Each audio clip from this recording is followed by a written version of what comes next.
பிரியமானவர்களே, அன்பர் இயேசுவின் நாமத்தில் வாழ்த்துக்கள். கிறிஸ்துமஸ் என்றாலே சந்தோஷம் தான். எத்தனை வேதனைகள் இருந்தாலும் அதன் மத்தியில நம்ம உள்ளத்தின் ஆழத்துல ஒரு சந்தோஷம் எல்லோருக்கும் காணப்படும்.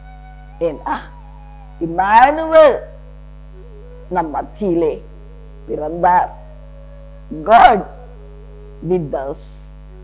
தேவனாகிய கர்த்தர் நம்மோடு கூட தங்கி இருக்கும்படி பூமியிலே கடந்து வந்தார், அவதரித்தார், மனிதனாய் பிறந்தார்.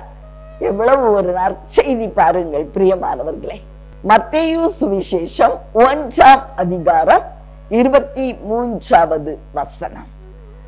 அவன் இதோ ஒரு கன்னிகை கர்ப்பவதியாகி ஒரு குமாரனை பெறுவாள், அவருக்கு இம்மானுவேல் என்று பெயரிடுவார்கள் என்று சொன்னான். இம்மானுவேல் என்பதற்கு தேவன் நம்மோடு இருக்கிறார் என்று அர்த்தமாம். கிறிஸ்துமஸ் என்றாலே தேவன் நம்மோடு இருக்கிறார். தேவன் நம்மோடு தங்கும்படி மனிதனாய் அவதரித்தார். விண்ணுலகை துறந்து மண்ணுலகுக்கு வந்த தேவகுமாரன் மனிதனாய் பிறந்த அந்த நல்ல நாள், பிறந்த நாள் தான் கிறிஸ்துமஸ் என்று சொல்லி நாம் எல்லோரும் மகிழ்ச்சியோடு நினைவு கூறுகிறோம்.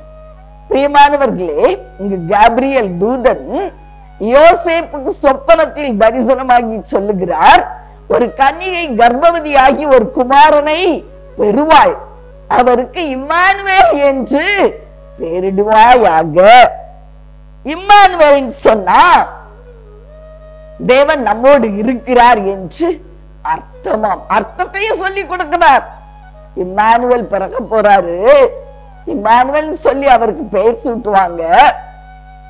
அதோட அர்த்தம் என்னன்னா தேவன் நம்மோடு இருக்கிறார் என்று அர்த்தமாம் என்று யோசேப்புக்கு சொப்பனத்தில் காபிரியல் தூதன் இந்த வார்த்தையை சொல்லுகிறார். இம்மானுவேல் என்ற பெயருக்கு அர்த்தத்தையும் சொல்லுகிறார். பிரியமானவர்களே, ஏசாயா தீர்க்கதரிசியின் புத்தகம் 7ஆம் அதிகாரம் 14ஆம் வசனத்துல ஏற்கனவே இந்த காரியம் ஏசாயா தீர்க்கனால் முன் உரைக்கப்பட்டுள்ளது. தீர்க்கதரிசியாக ஏசாயா சொல்லுகிறார், ஆண்டவர் தாமே உங்களுக்கு ஒரு அடையாளத்தை கொடுப்பார், இதோ ஒரு கன்னிகை கர்ப்பவதியாகி ஒரு குமாரனை பெறுவாள், அவருக்கு இம்மானுவேல் என்று பெயரிடுவாள் என்று சொல்லப்பட்டிருக்கிறது. பிரியமானவர்கள், ஏற்கனவே இம்மானுவேல் தேவன் நம்மோடு தங்கும்படி வருகிறார் அப்படின்னு ஏசாயா தீர்க்கதரிசியினால் முன்னுரைக்கப்பட்டுள்ளது. இம்மானுவேல் என்று சொன்னால் அது எபிரேய வார்த்தை. பிரியமானவர்களே, அதனுடைய அர்த்தம் என்னவென்றால் தேவன் நம்மோடு இருக்கிறார். சந்தோஷமா இருக்கா? அது கேட்கும் போதே சந்தோஷமா இருக்கு. பிரியமானவர்களே, ஒரு தேசத்தின் அதிபதி, ஒரு பெரிய பிரதம மந்திரி நம்மோடு கூட வந்து தங்க போறாரு. ஒரு 3 நாள் நம்ம மத்தியிலே அவர் வருகிறார் அப்படின்னு சொன்னா எவ்வளவு சந்தோஷமா இருக்கும். இம்மானுவேல் அப்படிங்கிற பெயரை தரித்து கொண்டு தேவகுமாரன் நம்மோடு தங்கும்படி இந்த பூமியிலே மனிதனாய் அவதரித்தார். இதுதான் நற்செய்தி. பிரியமானவர்களே, தேவனாகிய கர்த்தரே நம்மோடு கூட தங்கும் போது நமக்கு நிறைய நன்மைகள் நடக்கும் இல்லையா? அவர் நம்ம கூட இருந்தா போதும், எல்லாமே நடக்கும் அப்படின்னு நம்ம எல்லாருக்கும் தெரியும். பிரியமானவர்களே, அதனாலதான் சங்கீதக்காரனாகிய தாவீது கூட அவர் கிறிஸ்துவை ஆவிலதான் அறிந்திருக்கிறார். அவருடைய வருகை, அவருடைய பிறப்பை அவர் கண்டதில்லை. ஆனாலும் கூட அவர் முன்னுரைக்கிறார். பாருங்கள், சங்கீதம் 23:4 வசனம், நான் மரளை இருளின் பள்ளத்தாக்கிலே நடந்தாலும் பொல்லாப்புக்கு பயப்படேன், தேவரீர் என்னோட கூட இருக்கிறீர். எவ்வளவு அழகா சொல்லப்பட்டு இருக்கிறது பாருங்கள். தேவன் என்னோடு கூட இருக்கிறபடினால மரண இருளின் பள்ளத்தாக்கில நான் நடந்தாலும் நான் பயப்பட மாட்டேன். மரணம் என்ன மேற்கொள்ளாது. பிரியமானவர்களே, இந்த உலகத்துல எல்லாரும் ரொம்ப பயப்படுற ஒரு காரியம் மரணம்.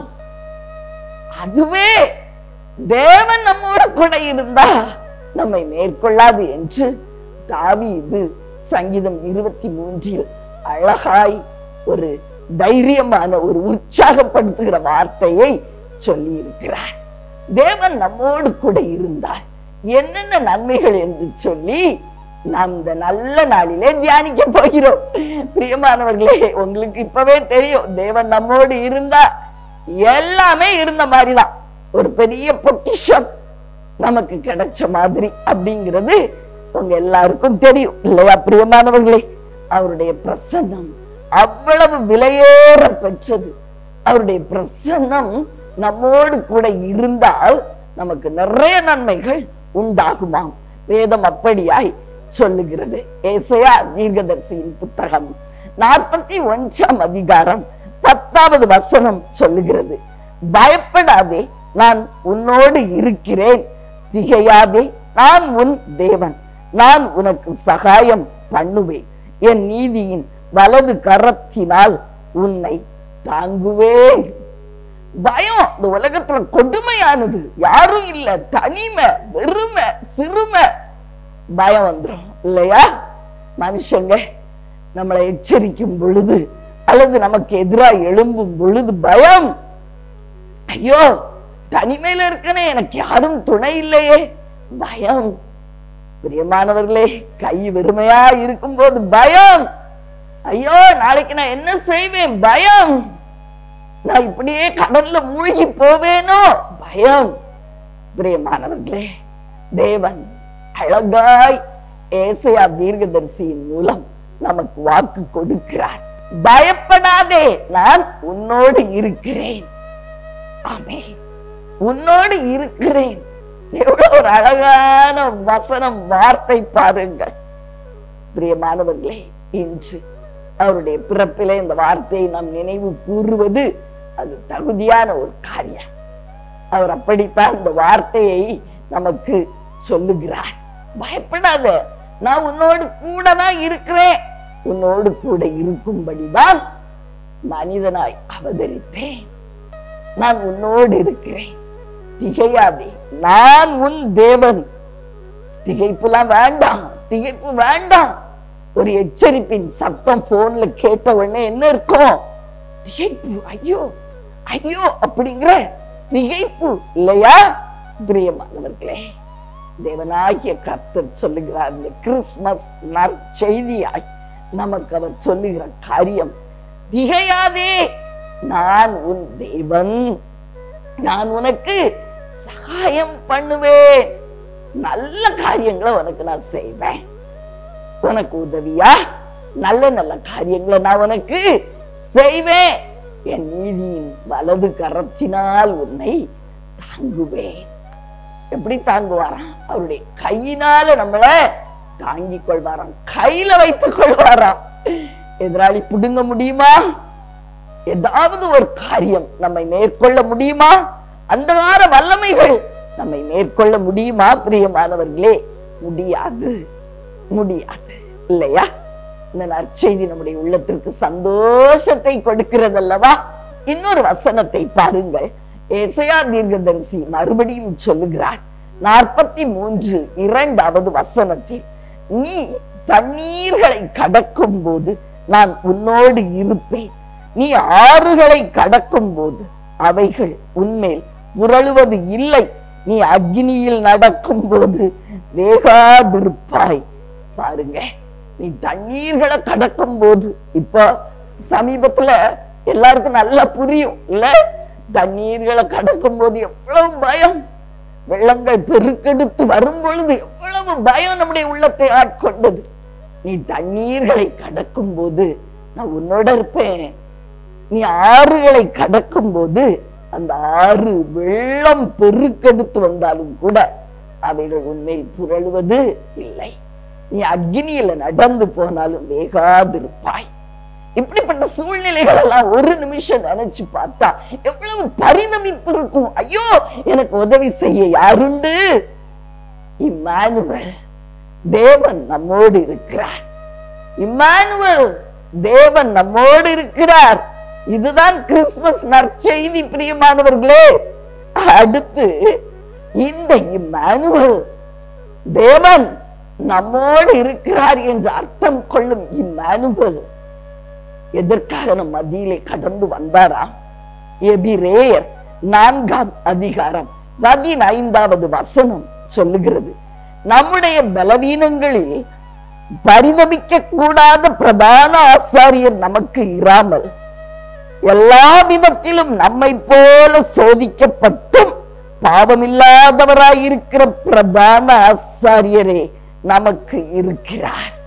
பிரியமானவர்களே, ஊழியத்தின் பாதையிலே அநேக கஷ்டங்கள், பாடுகள், உபத்திரவங்களை என்ன டேஸ்ட் பண்ண வைப்பாரு.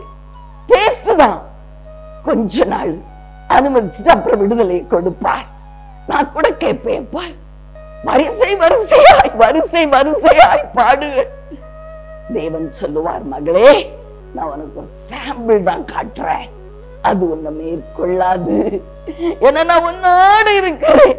ஆனா இப்படிப்பட்ட ஜனங்கள் கடந்து வருகிற பாதை உனக்கு எப்படி புரியும்? வேதனையை, சோதனை, நின்ற அவமானம், சிறுமை, வெறுமை, உடைக்கப்பட்ட நிலை. பிரியமானவர்களே, இதெல்லாம் கடந்து வாராங்களே, அவங்களுடைய உள்ளத்தை நீ எப்படி புரிந்து கொள்ளுவாய்? அதனால தான் இந்த வேதனைகளையும் சோதனைகளையும் நான் உனக்கு சாம்பிள் காட்டினேன்னு சொல்லுவார். பிரியமானவர்களே, அருள்நாதரும் கூட பரலோக மகிமையை விட்டு உலோகத்திலே மனிதனாய் அவதரித்து நம்முடைய வேதனைகளையும் நம்முடைய எல்லா நெருக்கங்களையும் அவர் அறிந்திருக்கிறாரா? அது அறியும்படி நம்மோடு அவர் தங்கும்படி வந்தாரா? அப்பதானே புரியும் மனுஷனுடைய வேதனை இல்லையா? அதனால் அவரே மனிதனாய் அவதரித்தார். இம்மானுவேல் நம் மத்தியிலே வந்தார். எவ்வளவு ஒரு அற்புதமான அற்புதமான ஆறுதலான காரியம்.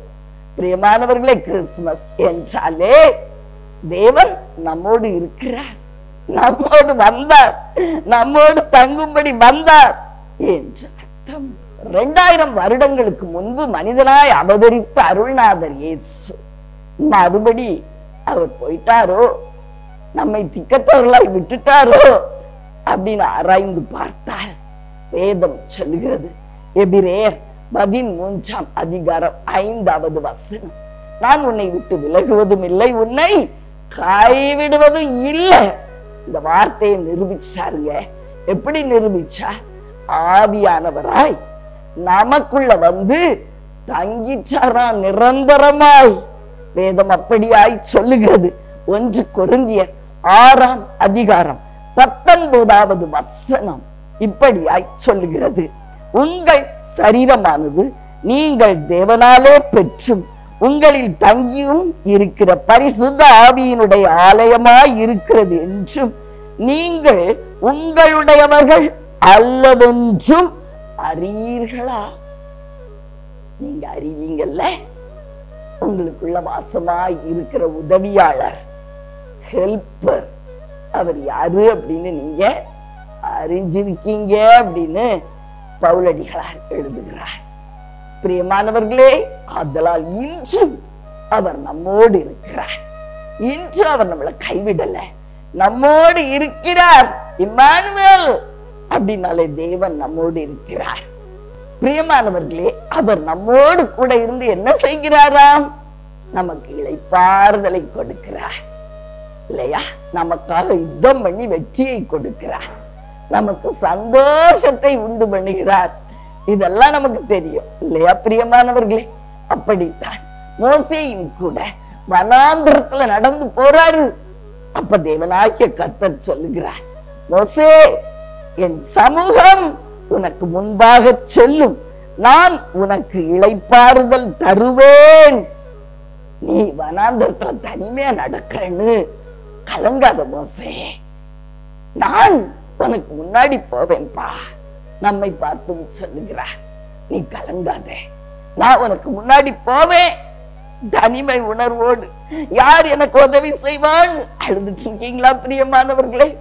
இந்த கிறிஸ்துமஸ் நல்ல நாளிலே உங்களுக்கு ஒரு நற்செய்தி. அவர் உங்களுக்கு முன்னே போவார். அவருடைய பிரசன்னம் உங்களை சூழ்ந்து கொள்ளும் போது உங்களுக்கு இளைப்பாறுதல் அவர் பார்த்துக் கொள்ளுவார். அவர் முன்னாடி போயிட்டார்னா தீமைகள் எல்லாம் அழிச்சு போட்டு என்ன நேர் வழியில நடத்துவார். என்னை சரியாய் கொண்டு சேர்ப்பார். நான் போக வேண்டிய இடத்துக்கு சரியா நான் போய் சேர்ந்துருவேன். பிரியமானவர்களே, தேவன் நல்லவராகவே இருக்கிறார். அடுத்து பாருங்க, அவருடைய இளைப்பாறுதல் நமக்கு எப்ப வருமா? எப்ப வருமா? அவருடைய பிரசன்னம் நம்மை சூழ்ந்து கொண்டு இருக்கும் பொழுது. அப்போஸ்தலர் நடபடிகள் 3ஆம் அதிகாரம் 19ஆம் வசனம் சொல்லுகிறது, கர்த்தருடைய சன்னிதானத்தில் இருந்து இளைப்பாறுதலின் காலங்கள் வரும். எங்கதான் இருக்கு? அவருடைய பிரசன்னத்துலதான் இளைப்பாறுதல் இருக்கு. இம்மானுவேல், தேவன் நம்மோடு இருக்கும் பொழுதுதான் இளைப்பாறுதல். பிரியமானவர்களே, 1000 நண்பர்கள் இருந்தாலும் 1000 உதவியாளர்கள் எழும்பினாலும் கூட தேவன் நம்மோடு இருந்தாதான் நமக்கு இளைப்பாறுதல். இம்மானுவேல், தேவன் நம்மோடு இருக்கிறார். அந்த நம்பிக்கை நம்மை தைரியப்படுத்தணும். பிரியமானவர்களே, அதெல்லாம் கவலைப்படாதிருங்க. அடுத்து சங்கீதம் 16:11ஆம் வசனம் சொல்லுகிறது, உம்முடைய சமூகத்தில் பரிபூரண ஆனந்தம், உம்முடைய வலது பாரிசத்தில் நித்திய பேரின்பமும் உண்டு. தேவன் நம்மோடு இருக்கும் பொழுது, அவருடைய பிரசன்னம் நம்மோடு கூட நம்மை சூழ்ந்து காணப்படும் பொழுது என்ன கிடைக்குதா? பரிபூரண ஆனந்தம், நித்திய பேரின்பம். 2 வார்த்தை, ஐயோ அவ்வளவு அழகு! அதுதானே வேணும் இந்த நாட்களிலே. பரிபூரண ஆனந்தம், நித்திய பேரின்பம் எங்க போனாலும் கிடைக்காதுங்க. எங்கு பார்த்தாலும் வேதனை, வேதனை நிறைந்த நாட்கள். பரிபூரண ஆனந்தமும் நித்திய பேரின்பம் அவருடைய பிரசன்னத்துல உண்டு. அவர் நம்மோடு கூட இருக்கும் போது மட்டும்தான் கிடைக்கும். பிரியமானவர்களே, நிறைய காரியங்கள் சொன்ன இல்லையா? அவர் முன்னே போனார்னா நமக்கு இளைப்பாறுதல். எல்லாத்தையும் அவர் பார்த்து கொள்வார் இல்லையா? நம்ம அப்படியே அமைதியா இருக்கலாம். அவருடைய சன்னிதானத்துல நமக்கு இளைப்பாறுதல். சர்ச்சுக்கு போறோம், ஒரு சந்தோஷத்தோடு திரும்பி வரோம்னா அங்க அவருடைய பிரசன்னம் நிரம்பி இருக்கிறது. அதனாலதான் அந்த சந்தோஷம். பிரியமானவர்களை, மாத்திரமல்ல, இப்ப அந்த வசனத்துல நம்ம என்ன பார்த்தோம்? பரிபூர்ண ஆனந்தமும் நித்திய பேரின்பம். நித்திய பேரின்பம் ஏதோ கொஞ்ச நேரம் ஒரு சந்தோஷம், ஒரு பார்க்குக்கு போனா அப்படி அல்ல, நிரந்தரமான ஒரு சந்தோஷம். அவர் நம்மோடு கூட இருக்கும் போது மட்டும்தான். காரணம் என்னன்னா, அவர் எல்லாவற்றையும் பார்த்து கொள்ளுவார். எனக்கு உதவி செய்திருவார், என்னை தூக்கி விட்டுருவார், என்னை கைவிட மாட்டார். அந்த தைரியம் தான். பிரியமானவர்களே, மேலும் உபாகமம் 20ஆம் அதிகாரம் 4வது வசனம் என்ன சொல்லுகிறது பாருங்க. உங்களுக்காக உங்கள் சத்துருக்களோட யுத்தம் பண்ணவும், உங்களை ரட்சிக்கவும் உங்களோட கூட போகிறவர் உங்கள் தேவனாகிய கர்த்தர். யுத்தம் யுத்தம் வரும். பிரியமானவர்களே, யுத்தத்தில் வல்ல தேவன். அவர் யுத்தம் பண்ணுவார். எப்போ? அவர் நம்மோடு கூட இருக்கும் பொழுது. நம்முடைய சத்துருக்களோடு யுத்தம் பண்ணுவார். பொல்லாத பிசாசின் சக்திகளோடு யுத்தம் பண்ணி அவைகளை அழித்து போடுவார். காரிருளை நம்முடைய வாழ்க்கையில விரட்டி விடுவார். யுத்தத்தில் வல்லவர், யுத்தத்தில் அனுபவம் உடையவர். இம்மானுவேல் நம்மோடு இருக்கிறார். தேவன் நம்மோடு இருக்கிறார் என்ற அர்த்தத்தை சொல்லுகிற இந்த திருவிழா மிகவும் சிறப்பானது. கிறிஸ்துமஸ் பெருவிழா. பிரியமானவர்களே, சந்தோஷமா இருப்போமா? தேவன் நம்மோடு இருந்து எல்லாவற்றையும் பார்த்து கொள்ளுவார். நமக்கு ஜெயம் கொடுக்கிறவர், உங்களுக்காக யுத்தம் பண்ணி உங்களுக்கு ஜெயத்தை கொடுக்கும்படி உங்களோடு இருக்கிறார். பிரியமானவர்களே, கவலைப்படாதிருங்க. வேதாகமத்திலே அநேக பக்தர்களோடு அவர் இருந்த பொழுது அவர்கள் ஜெயமுள்ளவர்களாய் காணப்பட்டார்கள். இல்லையா? யோசேப்போடு தேவன் இருந்தார். ஆதியாகமம் 39:2 கர்த்தர் யோசேப்போடே இருந்தார், அவன் காரிய சித்தி உள்ளவனானான். எவ்வளவு ஒரு அழகு பாருங்கள், காரிய சித்தி. தேவன் நம்மோடு இருக்கும் பொழுது காரியம் சித்தியாகும், காரியம் உண்டாயிரும். எத்தனை எதிர்ப்பு வந்தாலும், போராட்டம் நிறைந்த நாட்களை நாம் சந்தித்தாலும், கண்ணீரின் பாதையிலே நான் நடந்தாலும் கூட அவர் நமக்கு காரியத்தை வாய்க்க பண்ணுகிறார். அதுதான் நற்செய்தி. பிரியமானவர்களே, தானியேல் தீர்க்கதரிசி அவருடைய புத்தகத்தில் எழுதப்பட்டு இருக்கிறது.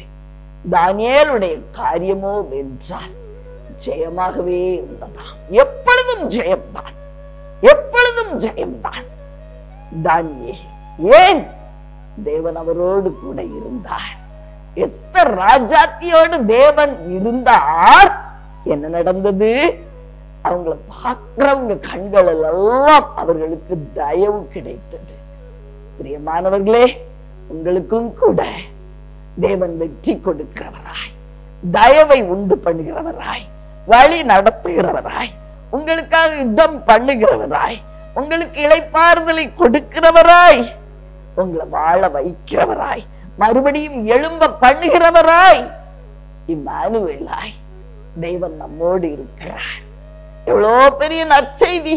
இந்த நற்செய்திக்காக பிதாவாகிய தேவனை நாம் ஸ்தோத்தரிப்போமா? பிரியமானவர்களே, உங்களுக்காக இந்த நல்ல நாளிலே நான் ஜெபிக்கிறேன். தேவன் நம்மோடு கூட இருந்து செய்யும் காரியங்களை பார்த்து நீங்கள் களி கூறணும்னு சொல்லி நான் ஜெபிக்க போகிறேன். கண்களை மூடுவோம். அன்பின் பரலோக தகப்பனே, அருமையான எங்கள் நல்ல ரட்சகரே, ஆவியானவரே, அன்பான தெய்வம் அப்பா, அப்பா இம்மானுவேல், தேவன் நம்மோடு இருக்கிறார். எவ்வளவு ஒரு அழகான நற்செய்தி! காபிரியேல் தூதன் சொன்ன நற்செய்தி. அப்பா, இம்மானுவேல் என்ற உங்க நாமத்துக்கு கொடுத்த விளக்கம் எவ்வளவு அருமையானது சுவாமி. நீர் எங்களோடு கூட இருந்து எங்களுக்காக செய்கிற காரியங்கள் பெரிதாய் இருக்கும். இக்கட்டுகளிலிருந்து எங்களை விடுதலை ஆக்குவீரப்பா. நெருப்பு மத்தியில கூட நாங்க அவிந்து போக மாட்டோம் ராஜா. தண்ணீர்களை கடக்கும் பொழுது ராஜா நீ கூடவே இருப்பீரப்பா. வெள்ளங்களை மேற்கொள்வதில்லை நாதா. நற்செய்தியை கொடுத்ததற்காய் நன்றி அப்பா, நன்றி அப்பா, நன்றி. கோடானு கோடி நன்றி தகப்பனே. இந்த நாளிலும் கூட கிருபையும் இரக்கமும் சத்தியமும் எங்களை சூழ்ந்து கொள்ளட்டும். இயேசு கிறிஸ்து நாமே அருள்நாதா இம்மானுவேல் எங்களோடு கூட இருந்து எங்களுக்கு காரிய சித்தியை உண்டாக்கும்படி உம்மை நாங்கள் கெஞ்சி மன்றாடுகிறோம். அதற்காகத்தானப்பா அந்த பூமியில வந்தீங்க. You will be with us all the time. நீர் எங்களோடு கூட இருப்பீர் ராஜா, இருக்கிறீரப்பா. அந்த சந்தோஷத்தின் நிமித்தம் நாங்கள் இளைப்பாறுதலோடு அமர்ந்திருக்க கிருபை செய்யும். காரியங்கள் நடக்கட்டும். வெற்றியை என் சரங்களுக்கு எடுத்து சொந்தமாக்குகிறேன். இயேசு கிறிஸ்துவின் வெற்றியுள்ள நாமத்தில் விடுதலையும் சமாதானமும் இவருடைய சிரசின் மேல் தங்கட்டும் ஐயா. இயற்கைக்கு அப்பாற்பட்ட உங்க அன்புக்குள்ள என் சனங்களை ஒப்புக் கொடுக்கிறேன். இயேசுவின் நாமத்தில் தொடர்ந்து பொறுப்படுத்திக் கொள்ள கூடவே இருந்து உம்முடைய பிரசன்னத்தினால் எங்களை மூடி பாதுகாத்துக் கொள்ள இயேசுவின் நாமத்தில் பிதாவே, ஆமென். பிரியமானவர்களே, தி அமேசிங் கிரேஸ் மினிஸ்ட்ரி சார்பாக உங்கள் யாவருக்கும் எங்கள் கிறிஸ்துமஸ் வாழ்த்துக்களை தெரிவித்துக் கொள்கிறேன். கர்த்தர் உங்களை ஆசீர்வதிப்பாராக. ஆமென். இந்த கிறிஸ்துமஸ் நற்செய்தியை அநேகரோடு பகிர்ந்து கொள்ளுங்கள்.